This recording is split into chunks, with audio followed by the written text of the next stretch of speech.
দিতে যাচ্ছে ওনার নাম ভবেশ মন্ডল।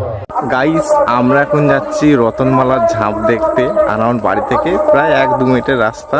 আর এখানে সব থেকে বিখ্যাত ঝাঁপ হয় রতনমালার ঝাঁপ। আর দেখো গাইস কত লোক যাচ্ছে, দেখো আরো লোক আসছে রাস্তাতে হেঁটে হেঁটে। গাইস খালি ভিড়টা দেখো, এখন থেকে পুরো ভিড় স্টার্ট হয়ে গেছে, কত ভিড় দেখো ভেতরটাই। তো গাইস এখন গাজন নিয়ে যাচ্ছে, দেখতে পাচ্ছ। দিতে যাচ্ছে ওনার নাম ভবেশ মন্ডল। উনি মায়ের চরণ ধরে ছোট্ট ছোট্ট পায়ে চলতে চলতে ঠিক পৌঁছে যাব। তিনি চলেছেন ছোট্ট ছোট্ট পায়ে চলতে চলতে ঠিক উচ্চারণ কোনো সীমা নাই।